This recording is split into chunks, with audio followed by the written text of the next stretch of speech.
Kemudian kebijakan juga harus lebih berpihak kepada THK 2 yang memang sudah dimandatkan sejak lama untuk diselesaikan. Jadi ini fokus kita, dan karena itu kita ingin kawan-kawan Pemda berani mengusulkan formasi khususnya guru dan tenaga kesehatan sesuai dengan kebutuhan yang direkomendasikan oleh Kemendikbudristek. Nah, karena itu mekanisme baru rekrutmen PPPK guru tahun ini, formasi tetap diusulkan oleh Pemda, tetapi berdasarkan rekomendasi dari Kemendikbudristek, karena helikopter view-nya ada di Kemdikbud.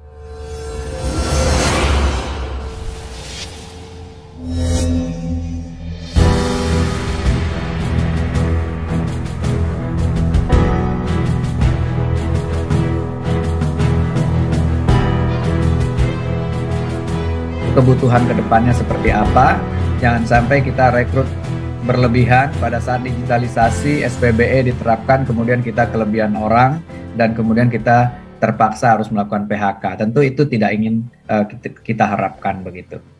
Nah, kemudian kebijakan juga harus lebih berpihak kepada THK 2 yang memang sudah dimandatkan sejak lama untuk diselesaikan. Jadi ini fokus kita, dan karena itu kita ingin kawan-kawan Pemda berani mengusulkan formasi khususnya guru dan tenaga kesehatan sesuai dengan kebutuhan yang direkomendasikan oleh Kemendikbudristek dan nanti oleh Kemenkes untuk tenaga kesehatannya, dan kami tentu juga ingin memastikan dukungan dari Kementerian Keuangan terkait dengan anggarannya. Jadi anggaran nanti kita yang akan usulkan, kita akan perjuangkan, tapi kawan-kawan fokus dulu ke pemenuhan kebutuhannya. Karena guru adalah pelayanan dasar dan kita masih butuh untuk meningkatkan SDM kita menuju Indonesia maju seperti yang dicita-citakan. Nah, karena itu mekanisme baru rekrutmen PPPK guru tahun ini, formasi tetap diusulkan oleh Pemda, tetapi berdasarkan rekomendasi dari Kemendikbudristek, karena helikopter view-nya ada di Kemdikbud. Nanti Pak Iwan akan cerita kebutuhannya seperti apa. Kemudian berdasarkan itu kami akan berkonsultasi dengan Kementerian Keuangan untuk menetapkan kebutuhannya. Dan begitu kebutuhannya ditetapkan, kita akan melakukan seleksi tidak seperti kemarin, tetapi berdasarkan prioritas.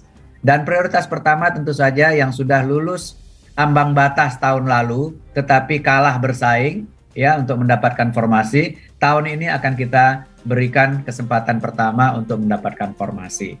Kemudian berikutnya adalah THK 2, akan kita berikan juga kesempatan untuk mendapatkan prioritas terlebih dahulu, sehingga dengan demikian Peraturan Menteri Pan-RB 20 tahun 2022 ini secara garis besar memberikan kesempatan, ya, kalau dulu kesempatannya diberikan kepada THK 2, non-ASN, dan lain-lain, tetapi proses seleksinya itu tidak berdasarkan prioritas yang bisa mengafirmasi lebih banyak kawan-kawan THK 2. Jadi tahun ini yang tahun lalu sudah lulus ambang batas, itu kita berikan prioritas untuk mendapatkan formasi. Kemudian THK 2 kita berikan prioritas untuk mendapatkan formasi.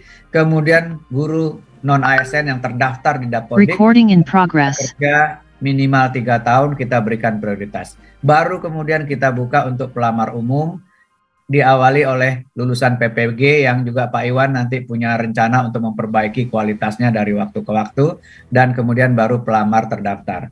Nah, saya kira ini arahnya. Pertama, kita ingin bukan hanya memenuhi kuantitas yang memang shortage saat ini, kita ingin kualitasnya juga tidak secara nasional turun karena passing grade-nya kita turunkan secara nasional, tetapi kita coba memilah-milah yang prioritas untuk diangkat karena memang sudah bekerja, sudah lulus passing grade dan lain-lain. Ini kita berikan afirmasi untuk mendapatkan formasi terlebih dahulu. Dan kemudian untuk pelamar umum, ya passing grade-nya nggak usah diturunin, ya kalau perlu kita naikin agar kualitas guru kita bisa lebih baik.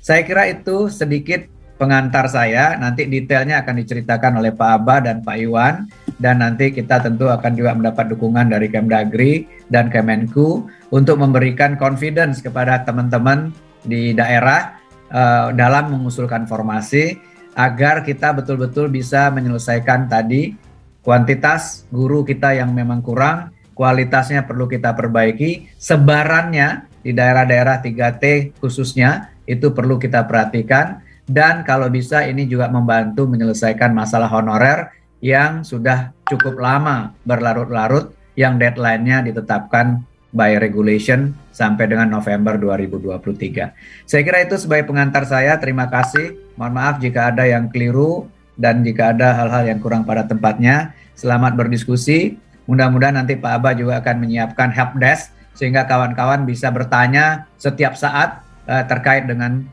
masalah-masalah rekrutmen 2022 ini. Terima kasih, saya kembalikan. Billahi taufik wa hidayah. Wassalamualaikum warahmatullahi wabarakatuh. Waalaikumsalam warahmatullahi wabarakatuh.